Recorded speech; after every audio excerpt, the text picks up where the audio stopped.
Hey everyone, this is Brown at IF Brown, and tonight we are going to be talking about Essential Ghost Rider Volume 4.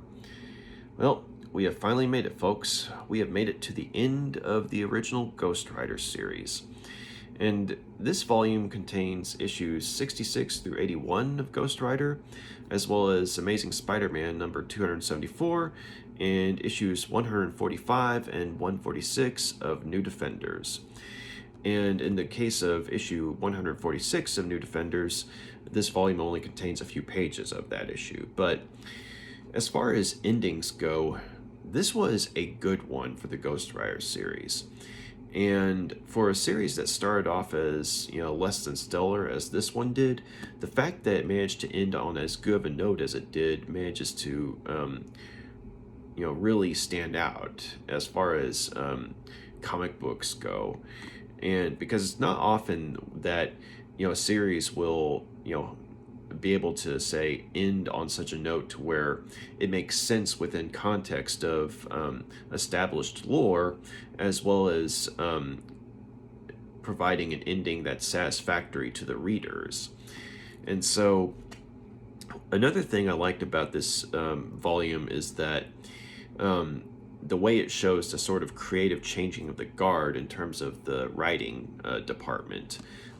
Issue 66 was writer Michael Fleisher's final work on the series, and in that issue he resorts to the Monster of the Week formula, and he has Ghost Rider and Johnny Blaze go up against Clothilde, the Wind Witch, who it was actually an interesting villain in some ways. Like, she had an interesting backstory, I thought, but I feel like that her character could have been better explored in, say, an extra issue.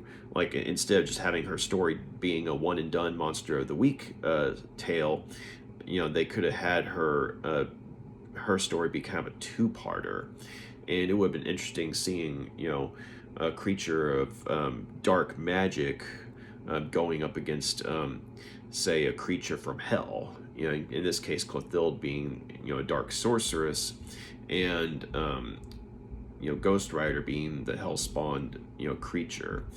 And so, as it is, it was a decent enough story, and it showed that Michael Fleisher was good at his job when it came to doing Monster of the Week type stories, but at the same time, as far as say final issues go in terms of his involvement, that's why I was kind of hoping that in hindsight it would have been nice if he'd had, say, an extra issue to play around with, so to speak. But it's a decent enough issue, but nothing special in and of itself, other than the fact that it had some good character development for the supporting character of Olga, who is a quote-unquote sidekick for the Quentin Carnival. She's actually an elderly former stage actress who was able to act out the sidekick angle for the carnival attraction, but she is not a sidekick, but she finds herself in a situation where she's in contact with a supernatural presence for real. And so it was interesting seeing her character development within this issue. And so she became kind of like a three-dimensional character from this issue onward. But as far as say Ghost Rider stories go, it was just it was decent, but nothing special otherwise. On the other hand, issue 67, which contains the, in my opinion, classic story Holding On to Sally.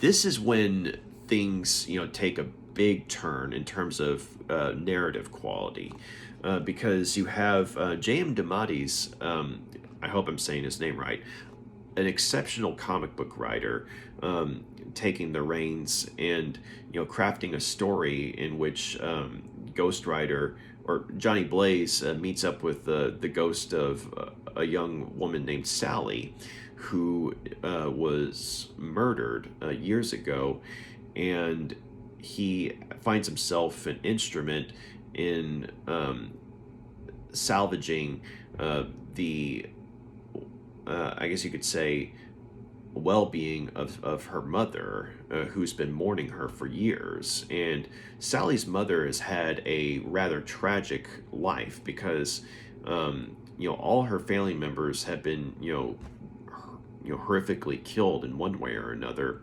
and Sally was the last family member that she had, and she was killed in a drunk driving accident. And the guy who killed her turned out to be connected to a local politician, and so the guy, barely served any time whatsoever. But basically, Sally's mom has just been obsessing over this for years, and because Johnny Blaze has the essence of Ghost Rider within him, Sally's ghost, for this one point in time, was able to manifest herself to where she is able to be taken by Johnny Blaze to the home of her mother and show her what vengeance really looks like, because things happened to where the man who killed her in the drunk driving accident, as well as several friends of his, basically pull a straw dogs type of siege on the home of her mother, where Johnny Blaze is holed up at the moment because, due to a prior encounter with them, he was beaten up rather badly. But once Ghost Rider is unleashed, he basically just, takes him to hell, so to speak, in the sense that he, lets loose with, both his physical fury and his hellfire. And, once Sally's mother sees, what unrestrained, hellish vengeance really looks like, she basically begs Ghost Rider to stop. Even though, he's like this close to killing, the man who took her daughter from her. It's just, she sees, the price of vengeance, and, just like, and she also realizes, how much of her life, she's, lost by hanging on to the memory of Sally, her daughter. And so while the people who killed her daughter are going to have, the rest of their limited lives to reflect upon, the horror of what they've done to others around them, as well as, what, going up against a demon from hell has done to them. Sally's mom was basically able to, befriend Johnny Blaze and, reach out to help him. And, because she sees within him a sort of, tormented soul, much like herself. And so in that, bond within this one issue, she starts to be able to move forward in life. And so, that was, I thought, a very powerful story. And it's something that I feel like, had it been, say, something along the lines of a standalone Night Gallery or, Twilight Zone episode, it would have been one of the great ones. And just in my opinion, it's one of my favorite Ghost Rider stories, period, because, it touches on themes of loss and vengeance, but it also, kind of deconstructs, the whole fulfillment of vengeance as well. And also, I appreciated how it showed just how terrifying and evil Ghost Rider is when he just lets loose. Because the series, at this point in time, was establishing the fact that not only were Ghost Rider and Johnny Blaze two separate entities, but Ghost Rider was straight up evil, who was just barely controlled by Johnny Blaze. And in this case, the divine nature of Sally's spirit was able to, influence Ghost Rider, or at least, keep him from going too far. Once her mother, realized, what her wish for vengeance had wrought. And so, Going forward, though, issue 68, we have another writer coming into the helm.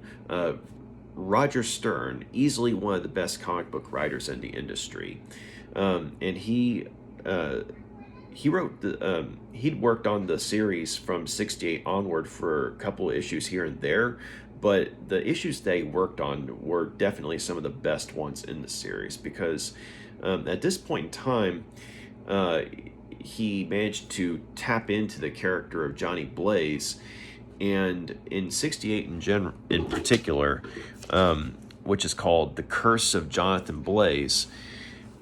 Imagine for a minute, if you will, if we'd had yet another retelling of the origin of Spider-Man. And usually the origin of Spider-Man, I mean, it's all fun and games until Uncle Ben gets killed, and then there's whole power and responsibility. But then going forward, hey, I'm a superhero and all that. But imagine, though, if we had a retelling of, Spider-Man's origin, and he's like, yeah, I got bit by a spider, I got fantastic abilities, but look at what it cost me. He's got Uncle Ben's dead, his first girlfriend Gwen Stacy's dead, a whole bunch of friends have turned their backs on him because of problems related with Spider-Man and what have you. So basically, imagine that, but for Ghost Rider.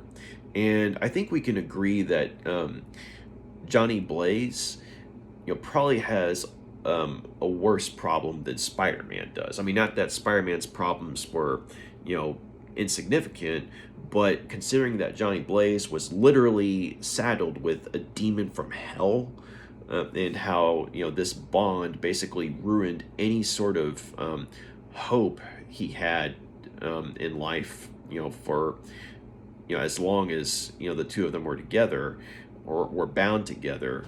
I mean, Johnny Blaze definitely had, the worst go of it. And so The Curse of Jonathan Blaze retells the origin of Ghost Rider. And it's done in such a way to where Johnny Blaze wanders into a church one night and the power's out.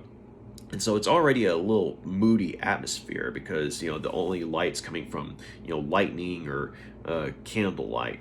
And this priest is there, and he's the only one in the church. And, he lets Johnny in, and the two of them talk, and he can tell that Johnny Blaze is, upset about something. And so, Johnny Blaze says, you know what, I think I'm not Catholic, but I'd like to make a confession. And so he says, yeah, sure, come on in. Yeah, and so the two of them, they go into a confessional, and you really see, Johnny Blaze just broken down as a character, both from a deconstructive standpoint and in a purely emotional standpoint, because this is a point where, Roger Stern, when he's, making his mark on the series, I mean, he hits the reader with just how devastated, someone would be if they'd had the life that Johnny Blaze had had. And, when you had the tragic origin story of him already, the way that it was initially handled in the past, it felt very, I guess you could say, over the top and, cheesy, simply because of, the way the writing was as to how, the origin story was initially told. But with Roger Stern at the helm, though, you actually feel the loss that Johnny Blaze has endured over the years. I mean, from, various family members to, loss of friendship to, basically being unable to legitimately have any sort of peace, due to, the demonic bargain he made a long time ago. And whenever he is remembering the passing of certain family members, I mean, you just see him breaking down in tears, and it's a very humanizing moment. And to be fair, other writers prior to this issue had done a decent job of or a decent to good job of humanizing Johnny Blaze and making him into a character that we finally actually cared about. But here, though, it's just, I think we really see just how emotionally messed up Johnny Blaze is. I mean, just as a human being.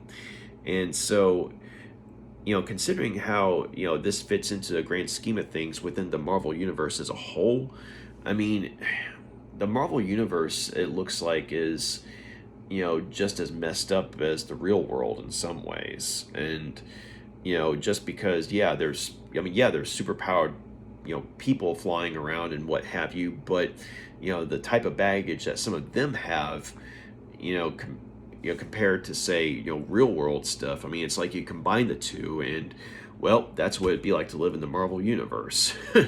I mean, at its worst, And so Johnny Blaze, I mean, with a few exceptions, had never really been, the brightest star in the Marvel universe. Like, he was never, say, in a quote unquote happy place. And so, here though, you see, how devoid of happiness his character really is, and just how any sort of bravado is stripped from him. But in a rather classic Tales from the Crypt type of twist, it turns out that Johnny Blaze didn't just stumble into this church randomly this particular night. While he was riding around trying to clear his head, from the emotional baggage that he's picked up as of late. Because at this point in time, he had made his home at the Quentin Carnival, but to get away from things, in his mind, like he would go out and ride on his bike and what have you. He unfortunately he got caught in the storm, but just by pure happenstance, came across a ditch where there was a man who had been beaten and stripped and left for dead, and he was dying.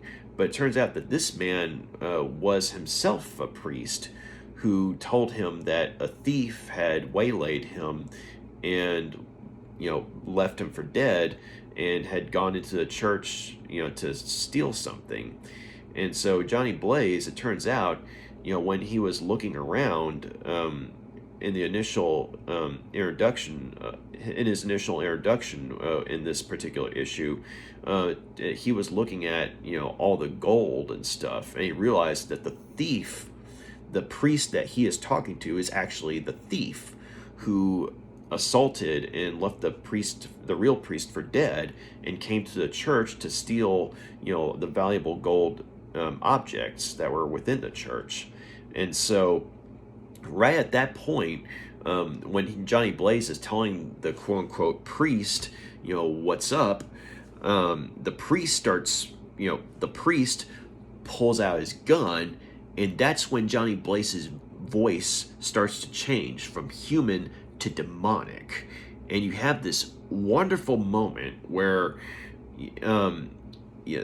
as his voice is becoming more and more ominous and demonic, the priest, the phony priest, is backing up as far as he can go, and then next thing you know, you see Ghost Rider's hands, his skeletal hands, just burst through the confessional, going for the false priest's throat. And it's a beautiful moment of horror. And it kind of made me think of this one particular scene from The Exorcist 3, Legion. It was a very terrifying scene in the movie, in which this one particular priest is murdered in the confessional, and you don't see it on screen, but it's like you're seeing it from his perspective, and you're hearing this creepy voice coming from the other side of the confessional. And this confession is something that's very unnerving, and it gets to a point where something bad is about to happen, and you're there with the priest when he realizes that he's screwed. And it's a very terrifying moment in the movie, and that was in the early 90s. And I'm wondering if the people who made that movie, or maybe the guy who wrote the book that the movie was based on, I'm wondering if maybe in passing, he happened to pick up this issue of Ghost Rider and be like, that was a really good horror moment. Let's see what I can do with it. Because you see that you compare the two moments, there are definitely similarities, but as far as Ghost Rider goes, definitely an awesome horror moment, though, and definitely a really good Tales from the Crypt type of twist. And so, unfortunately, the real priest, the one who was left for dead, is dead at this point in the story. But with Ghost Rider coming out to play, the fake priest gets what's coming to him, and so basically, when Johnny Blaze resurfaces, he calls the authorities, and they come to take the fake priest away. Well, initially to arrest him, but then when they see just how messed up he is from having gone through Ghost Rider's hellfire, it's like this guy is going to an insane asylum. And they're like, what happened? And they're confused and freaked out as to what could have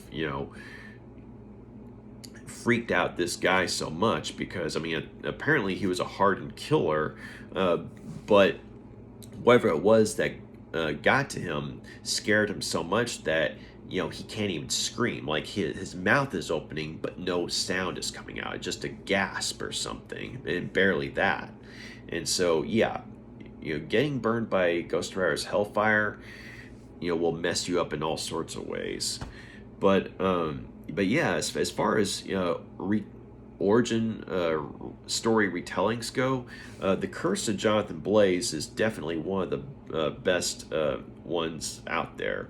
And also, it was a really fine way for Roger Stern to make his mark on the series, because while he did work on a few more issues after this one, this was hands down one of the best issues within the Ghost Rider series. And so, and there's a reason why it's as fondly regarded as it is, to this day within the Ghost Rider fan circles. But from then on, things managed to take on a more focused tone. There's more of a focus on the Quentin Carnival and getting to know the characters and the people that live and work there. And you start to pick up on the backstories of some of these characters, and so we kind of get to care about this sort of makeshift family that Johnny Blaze has become a part of. And so while we're still with him every step of the way, as well as his ongoing struggle with the Ghost Rider entity, and how the Ghost Rider entity is getting more and more dangerous whenever he's let out, as well as the greater and greater toll that's taken on Johnny, the fact that he's with a group of people that care about him, and he in turn cares about, and a few of them even know his secret, albeit without him knowing that they know. It definitely is a nice change of pace from, say, constantly going from town to town, never being able to settle down. Like, this is some form of stability. Excuse me. This is the first form of stability that he's had in a while now. And so it's something that it's refreshing for the reader as well, but we know that it can't last. Excuse me, sorry. But and one of the other things that happens throughout this particular section in the book is that it kind of goes back and forth between Roger Stern and James Dematteis, and Dematteis ends up taking up the lion's share of the writing, but the two of them go back and forth rather well with one another, to where the horror feels a lot more personal. Like, say for instance, if one character ends up making contact with a demonic force, albeit unwillingly, you see just how messed up how they in turn become by way of, say, demonic influence.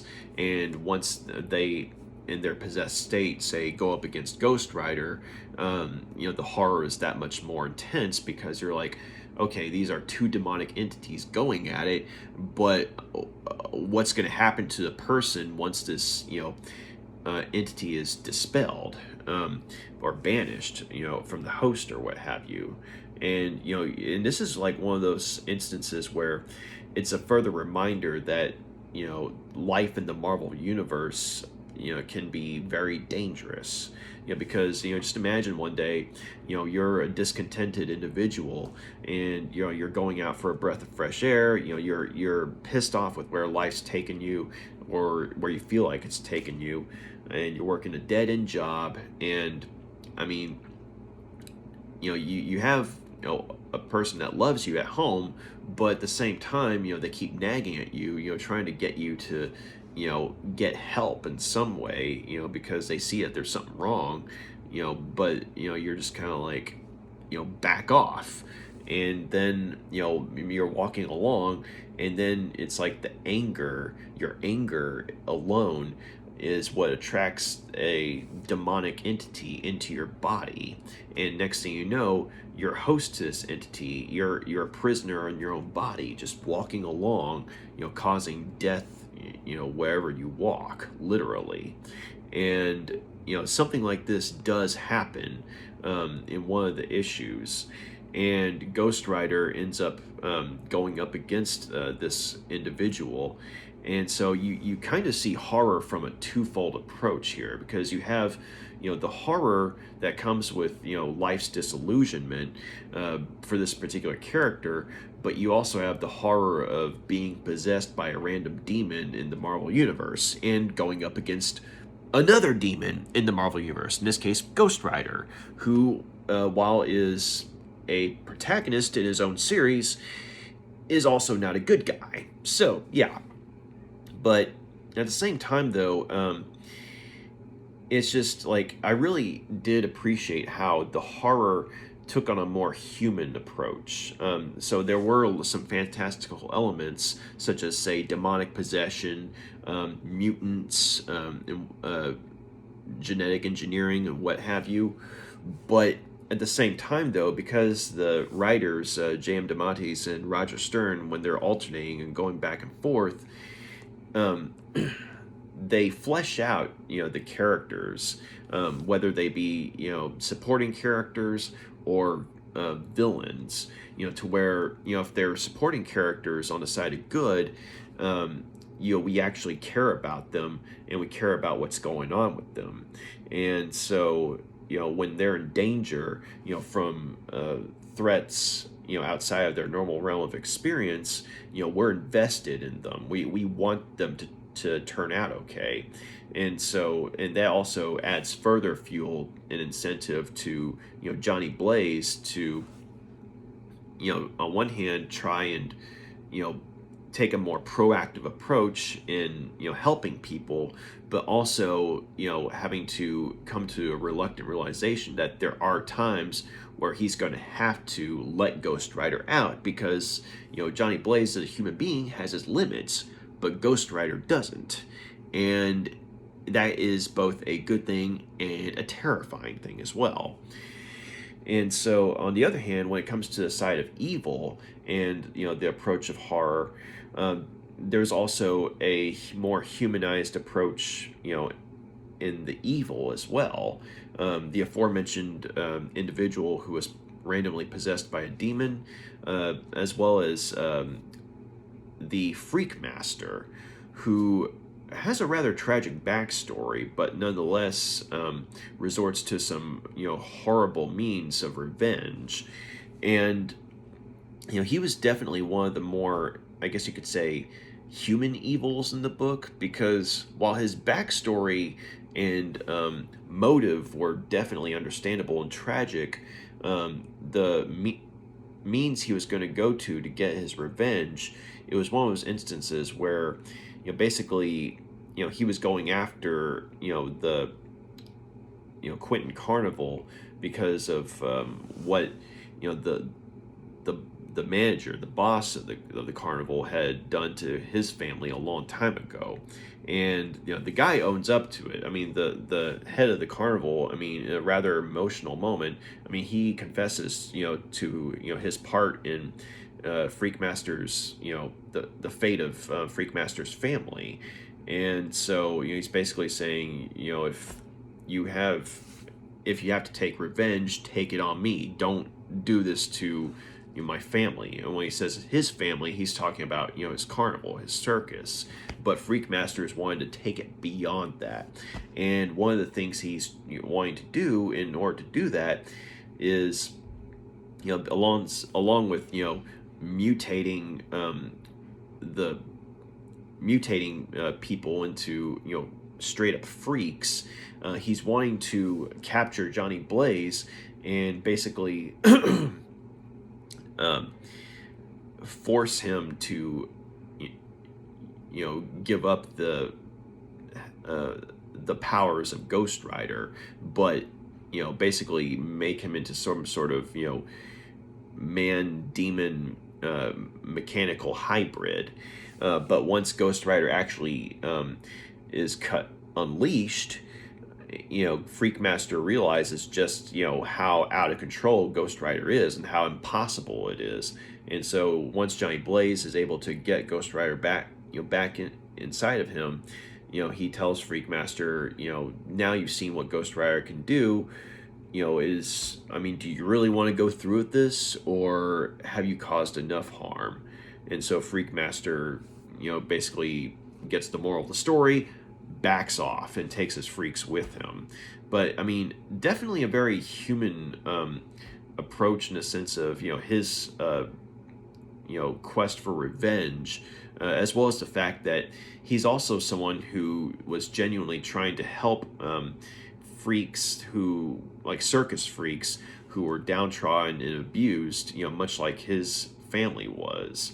And so you sympathize with him in that regard. But when he's taking it to a point of, say, going after everyone in the carnival and trying to turn them into freaks, against their will, as opposed to, say, just going after the head of the carnival, the one who actually, abused his family a long time ago, that's when you're like, the guy's emotions are understandable, but he's a threat, So, but I think the highlight though, as far as villains, was Centurius, the man without a soul, who was introduced in issue 74. And Centurius is one of those characters who, if you didn't know any better, and if you didn't, if you avoid spoilers or anything like that, he has all the trappings of a Monster of the Week villain, albeit a well-written one. But it turns out that he ends up being the last and most dangerous foe that Ghost Rider goes up against. And so I like that little, twist that they have, with him in the last 2 issues of the series. But Centurius, though, is one of those characters who, it turns out that his origin story was in fact tied into Ghost Rider's origin story. And Ghost Rider's origin story goes back, a long time ago, back in the time of, say, the ancient days, of, Native Americans, were, had, a vast, run of things. And it turns out that Ghost Rider is actually made aware of this, by the fellow demonic fiend Nightmare, the guy who's kind of a classic foe of Doctor Strange, but for his own reasons, he sees fit to let Ghost Rider in on the truth about his creation, or not creation, but about his origin. And so, Ghost Rider, all he knows is that, he's a demon from hell, and, he gets to basically cut loose every now and then, but he's kept in check by Johnny Blaze on a regular basis. But Nightmare, though, lets him in on, the truth, and it goes back to, he was, in fact, a demon named Zarathos, who was worshipped by a vast tribe of Native Americans, who, they were constantly being attacked by rival tribes, and so they got so desperate that they resorted to awakening Zarathos and making a pact with him. Basically that they would serve him, and they would give him sustenance in the form of sacrificial victims. And this ranged from people within their own tribe to survivors of tribes that they themselves vanquished. So Zarathos, quote unquote, blessed them, with great victories in combat, as well as great resources and food and what have you. But the price was, they were constantly having to sacrifice people to Zarathos, and the hold that Zarathos had on this tribe was so strong, and this was a tribe that is almost like the size of a nation at a certain point. And basically, their fear and awe of him was basically like faith. It was like a very twisted form of faith. And it was so strong that Zarathos was starting to come to the attention of other demonic entities and lords, namely Mephisto, Marvel's version of the devil. And so Mephisto basically sees that Zarathos is making a play for more power, and he realizes that Zarathos, if he gets to this point, will become a rather difficult obstacle in his own plans. And so he bides his time and waits until two particular people, a prince and a princess from a rival native tribe, come to Mephisto's attention. And so one day, the tribe that serves Zarathos, they went after the tribe and captured and or killed the majority of this other tribe. And so the princess was taken to be sacrificed to Zarathos, and the prince was mortally wounded, but he refuses to die, and basically goes up to a mountaintop and basically begs for the chance to save his beloved princess, and at the same time get revenge on the demon causing all this. And so that's when Mephisto is the one who answers. And so be very careful when you say prayers in the Marvel Universe. You don't know who's going to respond. But Mephisto, though, basically makes a deal with the prince. And so the whole thing is Mephisto takes the prince's soul but leaves his body still alive, to where he's able to walk around and think and live and what have you. It's just he doesn't have a soul anymore. But he goes to where Zarathos is, and he's demands that instead of claiming the princess, that Zarathos takes him instead.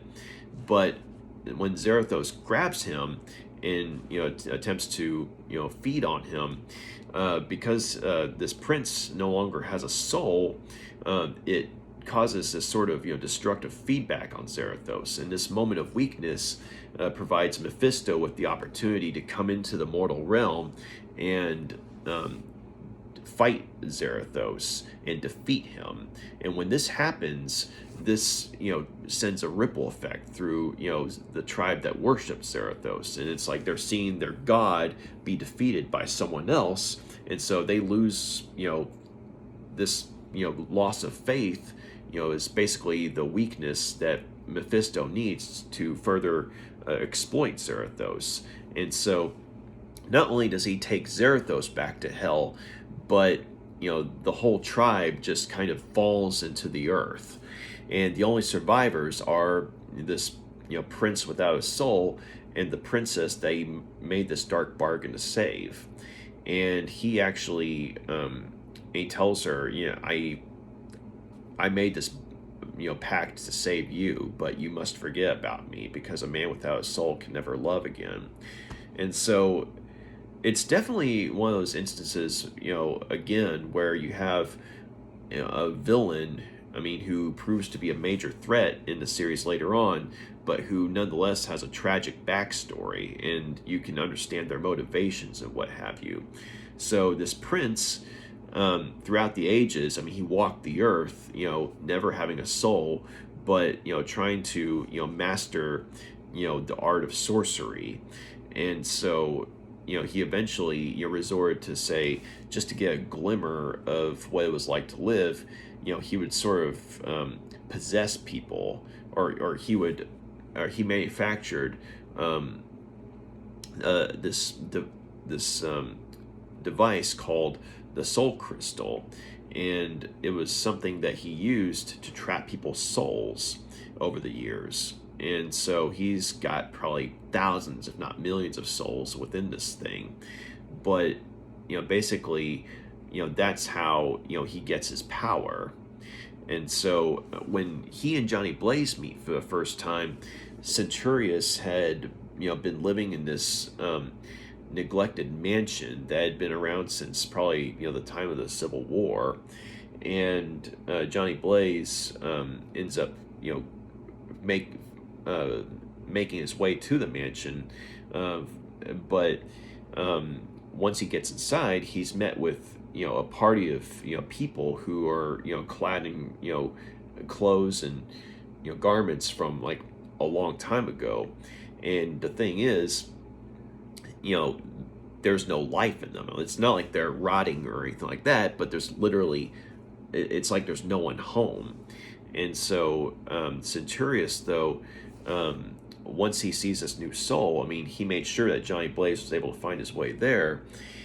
And he tricks Johnny Blaze into trying so he can get Johnny Blaze's soul, because I mean, he spent a X number of years in this mansion with these people that he's acquired over time, and this is kind of his latest home, and he's sort of going through the motions of existing and trying to remember what it's like to be human and what have you. But when Johnny Blaze gets into his domain, when he tries to absorb Johnny Blaze's soul, that's when Ghost Rider is unleashed, and Ghost Rider nearly kills Centurius.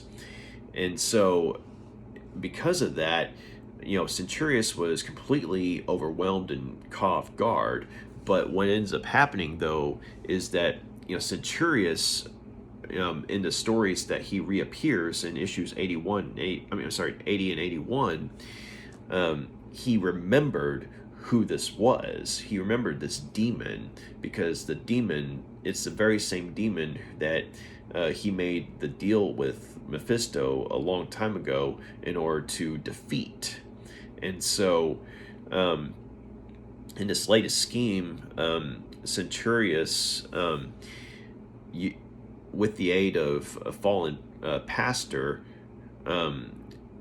who goes by the name the Sin Eater, basically the two of them, they enslaved this whole town using the soul crystal.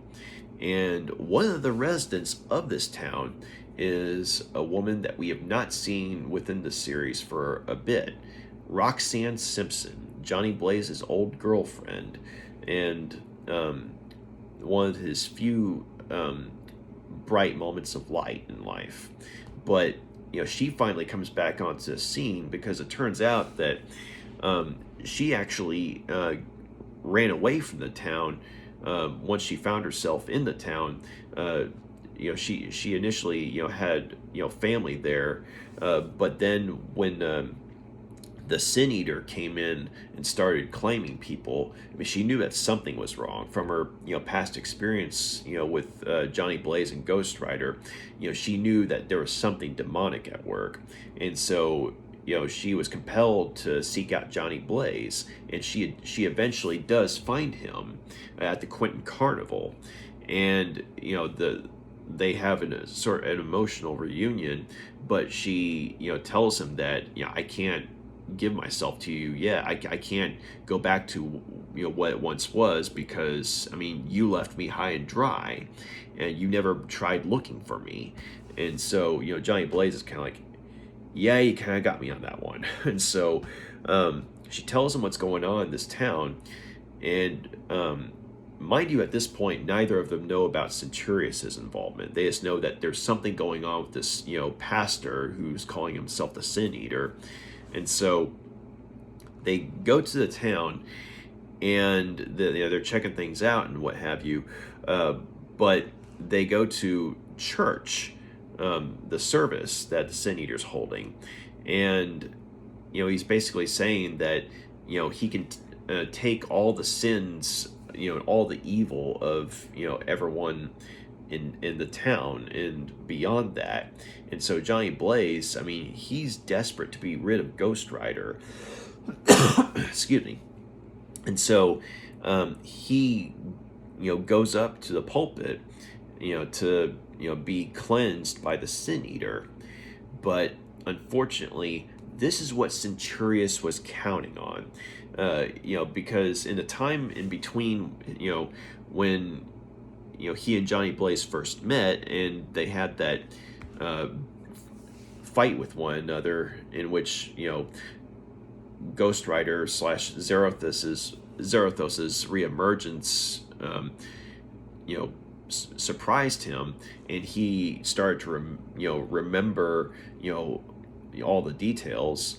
Centurius used his connections with sorcery to do his own research on Johnny Blaze, and so he kind of knew what buttons to push, and he manipulated events along with the Sin Eater to compel Roxanne Simpson to seek Johnny Blaze out specifically. So his whole thing was a point to get Johnny Blaze into this town, into this church, so that Johnny Blaze's soul would be absorbed within the soul crystal, and Ghost Rider would be unleashed, so that Centurius could have the satisfaction of fighting him face to face and finally having his revenge against the demon that that he feels destroyed his life. And so so while Ghost Rider Zarathos does put up a fight, it turns out that Centurius is basically faking some moments of weakness so that Ghost Rider would further expend his own strength. And it turns out that Ghost Rider in fact needed Johnny Blaze as kind of an anchor within this world, and because the whole thing is Mephisto had set things up to where the spirit of Zarathos, out of necessity, would be tied to a host throughout the ages, different hosts throughout the ages, I should say. And Johnny Blaze was the latest in line. And out of, due to the nature of the dark sorcery, Zarathos cannot walk the earth, untethered. Otherwise, he'll start to die. Excuse me. And so, while Centurius is basically having a moment of triumph in the fact that he's finally defeated his ancient foe, he actually allows Roxanne Simpson to leave out of respect to the memory he has for his own lost love. And so while he doesn't feel, or while he claims not to feel, he at least remembers the feeling, of he has the memory of feeling.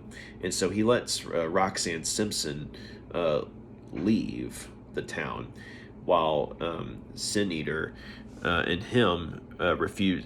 I mean, they begin to carry out their unholy crusade beyond this town.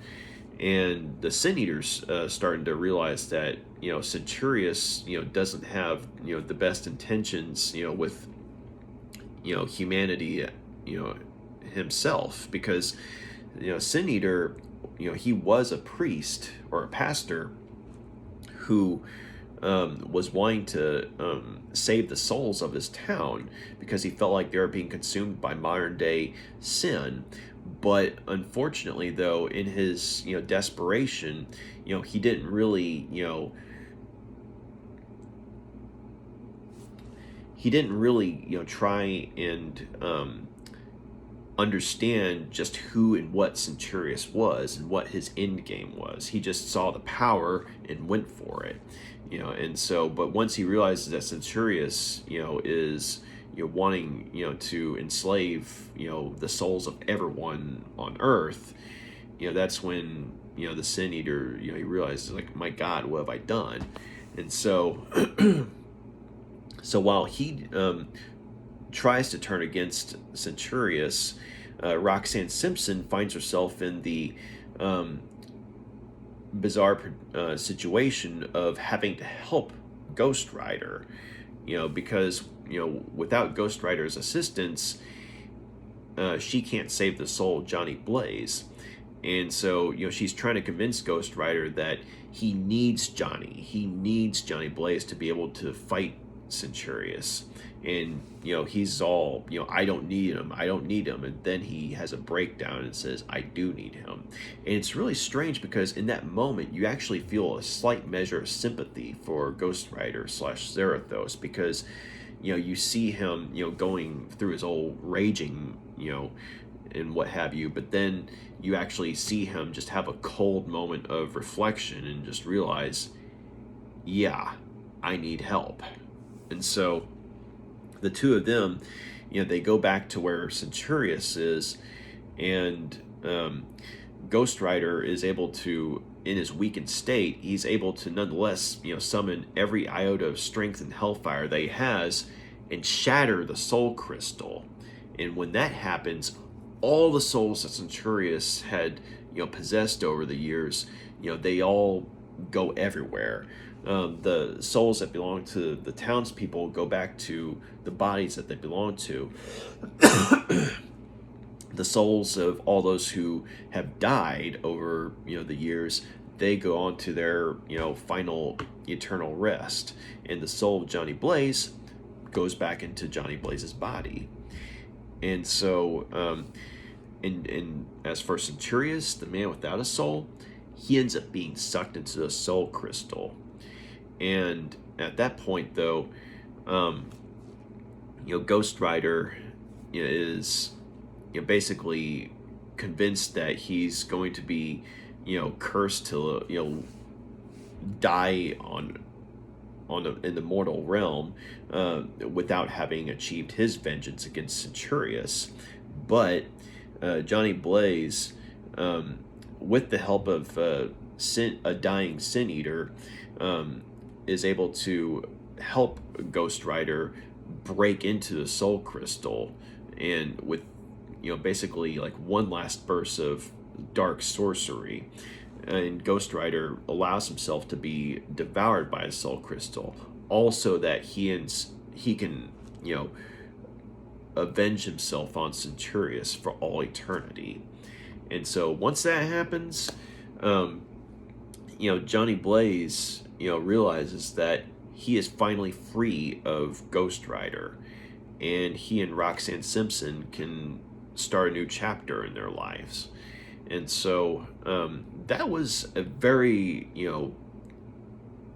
good, final note for his character, I thought. And, like I've said earlier, I liked how in the creative teams, like the writers in particular, they humanized a lot of the villains in this book, to a point where, they didn't make them any less dangerous, but at the same time, they at least gave them motives to where you could understand, where they were coming from or why they were doing what they were doing, to a point where it's like, you could feel a slight bit of pity for them, but at the same time, you also realize that, that pity for whatever had happened to them, doesn't prevent you from realizing that these were people who had overstepped their bounds a long time ago and needed to be stopped. And I also liked how, in a very ironic way, Ghost Rider, or Zarathos, if you want to call him that, was humanized as well, in a way. Namely, like, we already knew he was a pissed off fellow, like he was always angry all the time, but when has this desperation to understand and find out who and what he really is, when Nightmare, for his own reasons, is letting him in on his own origin story, finally. I mean, it's like, yeah, someone, in search of a forgotten, secret, and, and trying to, do whatever they can to, unravel it. And, once they finally get it, it's like they have a purpose in life. And that's kind of, what happens with Ghost Rider once he learns his origin story. Or I should say, is reminded of his origin story. Because, I mean, whenever he changes hosts, the memories, are, taken from him. And so once he remembers everything, he has a new mission. And so while he's still tied to Johnny Blaze, he has his own agenda. And so, like, in a way, you almost find yourself pulling for him at times. I mean, despite how evil he is, but because we've been with him for so long, we feel like we kind of understand him as a character. And so even though we're pulling more for Johnny Blaze because, we realize that, he's the good guy in this picture, and he's having to, contend with someone who's straight out of hell, literally. And so all our sympathies are with Johnny Blaze, but at the same time, we can at least understand, Ghost Rider's motivation. But I do like that one moment of, humanity that he has, or pathos that he has, wherein, after a lot of denial, he finally does admit that he needs Johnny Blaze for his own existence. And, he almost looks sad when he admits it. And maybe it's the way the art is, drawn, but it's, if I remember correctly, the artwork was by Bob Budiansky in this particular story. The same guy who co-created Sleepwalker. But yeah, just I remember the artwork, going from one extreme to another in terms of an emotional standpoint. It actually made you feel sorry for Ghost Rider, at least for just a little bit, though. But the main thing is Johnny Blaze, got a well-earned happy ending. He got to, he gets to start a new chapter with, the woman that he loves, and he already has a surrogate family with the Quentin Carnival, but the fact that, he's, reconnecting with the love of his life, Roxanne Simpson, and the two of them are finally free, from, the baggage, that came with, being involved with Ghost Rider. I mean, it's like a weight's lifted, both with them as well with the readers as well. I mean, the writing is just that good. So as far as the Ghost Rider stuff goes, I mean, this was excellent. The other stuff in here, the Spider-Man story and the New Defenders stories, the Spider-Man story is pretty cool too. It doesn't have much of anything to do with Johnny Blaze, but it does involve Zarathos, because this is a point in time where this thing called the Secret Wars 2 was going on, where this character called the Beyonder, who is basically, kind of a god in humanoid form, who, could, basically,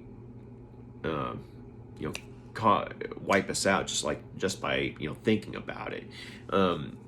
Basically, is confronted by Mephisto of all people, and Mephisto, being the devil, finds himself actually having to, play on the side of life, to help out the universe, because he realizes that if, the Beyonder destroys the universe, like he has the power to do, then, well, that doesn't leave him in a good spot, because, well, he's a part of the universe too, as a Mephisto is part of the universe too. I mean, just because he's in hell, that doesn't mean hell's, going to be spared from all this.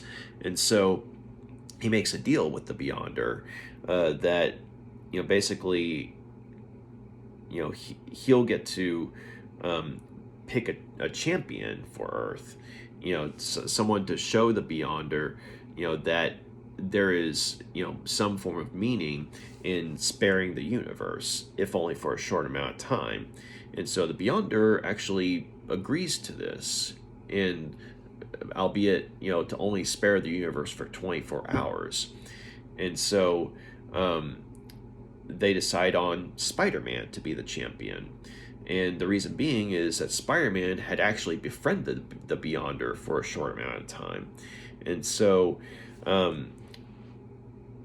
in turn, they decide, as an adversary, to choose Zarathos, who had been stuck in the Soul Crystal, all this time, since the end of the Ghost Rider series. And so, basically, Zarathos, goes all out spiritual warfare on Peter Parker, and Peter Parker, along with having to contend with random sickness brought on by Mephisto and the Beyonder, is having to go up against this demonic threat, but he's able to power through it, through his own indomitable will. And basically he admits that it's pointless to go on, even knowing all this bad stuff's going to happen, but he just can't give up. I mean, it's not in his nature.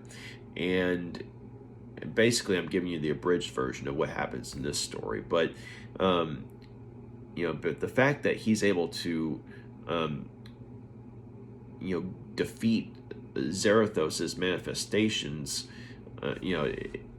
it basically just impresses the Beyonder, because he knew that Peter Parker was, a willful individual, and he had to have been, to be a Spider-Man as long as he had. But he also, in the brief amount of time that the two of them were friends, got to respect him as a person. But when he sees him going through all this stuff, he starts to realize that there may be some wisdom in letting the universe go on for a little while. And so he keeps to his end of the bargain, and he and Mephisto part ways. And Peter Parker, he's cured of the demonic sickness that he had been hit with. And he's like, what the hell just happened? And Zarathos is back in the Soul Crystal, and the universe is safe for another 24 hours. Now, obviously, the Beyonder ended up getting defeated. Otherwise, the Marvel Comics wouldn't be going any further after that. But I don't know all the details on that. But so in that particular story, it was a good story for, as far as Spider-Man stories goes. Definitely one of the top ones, just in terms of showing the purity of strength and heart that Peter Parker has as a character. But in terms of, say, the Ghost Rider stuff, I think it's one of those things where it's like, whatever happened to certain characters. Like in this case, whatever happened to Zarathos. And so Tom DeFalco was the one who wrote this story, and Ron Frenz was the one who illustrated it. So, I mean, they make a good, creative team. And Tom DeFalco, who was working on Spider-Man at the time, I mean, he had access to all sorts of story ideas, or I guess you could say stories from other characters and creative teams throughout the years. And I thought that this was an interesting way in which they temporarily brought back Zarathos. Because, I mean, it's established that Zarathos is still in the Soul Crystal until Mephisto decides to let him out, for the sake of this bargain. And, once everything's done, Zarathos is brought back into the crystal, where he, sits around, going after Centurius for another few years.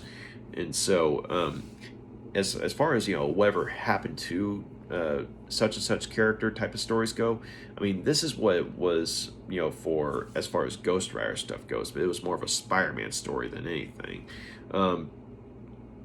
But also, the disadvantage of that one was that there are references to stuff that were going on in the Marvel Universe at the time of Secret War 2 and the Beyonder and what have you, that, if you haven't read any of the stuff that came out at that time, you're probably going to be lost as to who or what they're talking about.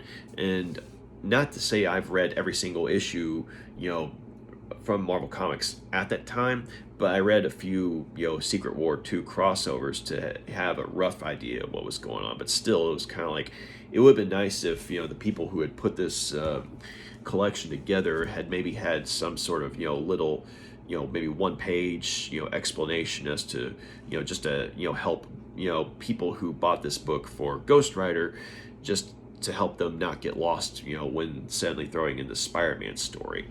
The New Defenders stories, I didn't really see. I don't really understand. I mean, I get why they were included, but at the same time, I honestly think that if the people who put this collection together, if they had just left the two New Defender stories out,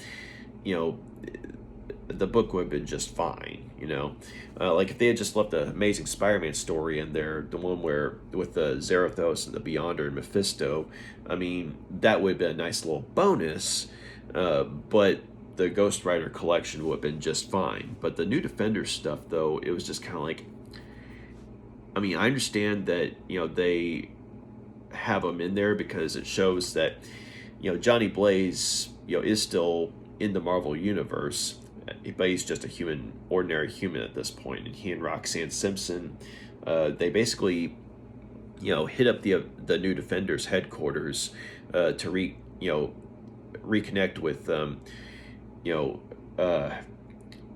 Johnny Blaze's old teammates from the Champions, Angel and Iceman specifically, just to reconnect with them, but also because they were needing some help with the Quentin Carnival, because at this point in time they'd been put in charge of it, or they were some of the people put in charge of the Quentin Carnival, and so they were just kind of calling in a favor, to help the Carnival out of a dire financial situation.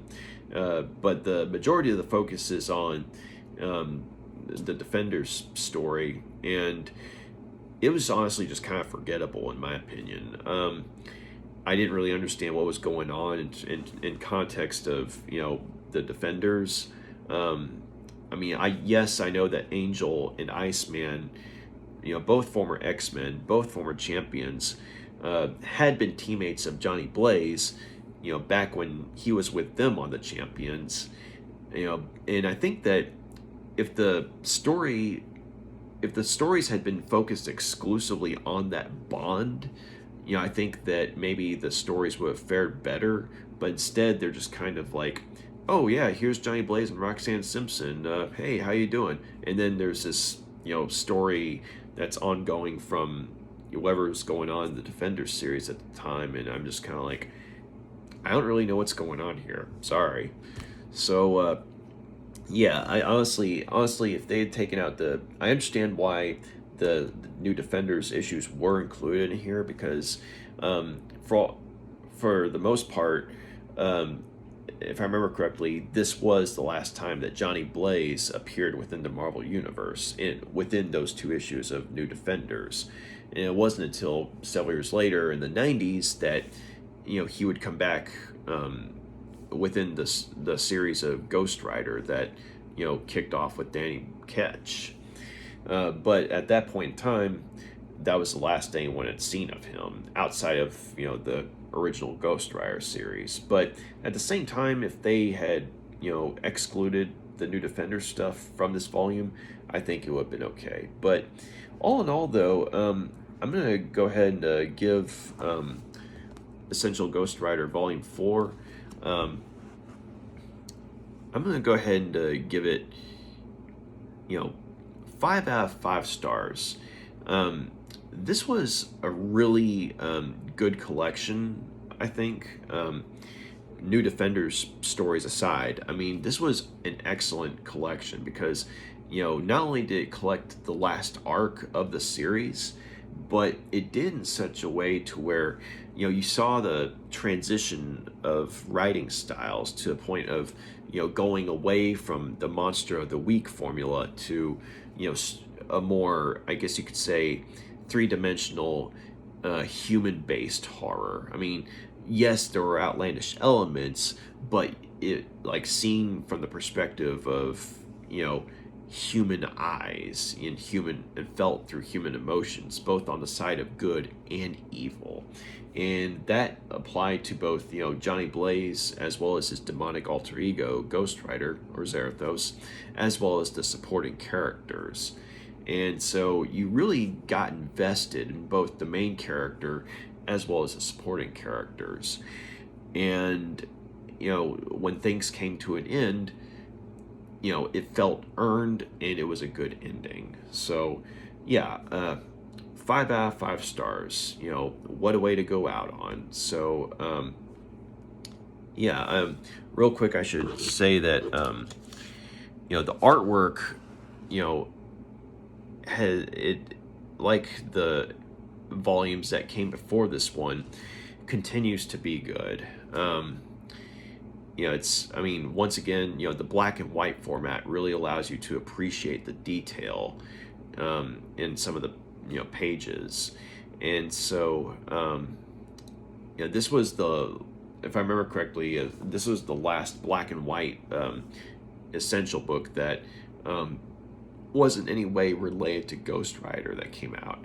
All the other reprints have been colorized, but the black and white stuff, I think, really, allows the reader to appreciate the intricacies and, the effort that went into making the pictures. And so, once again, you had a book that looked good visually for sure, but in this case, you also have, the writers firing on all cylinders. So everything just, flowed together to a point of, it's like, hey, we know the book's coming to an end. Let's make it a good one. And it was. So thank you very much for taking the time to check out my review. You got any questions, comments, please drop a line, let me know. Got any suggestions, feedback, I'd love to hear it. If you like what you see here, please feel free to like and subscribe. And if you haven't checked out my other Ghost Rider reviews prior to this volume, I would recommend checking those out. So that way you can kind of, get caught up on, the stuff prior to this volume. But anyway, thank you very much. Y'all have a good night. Take care. Bye.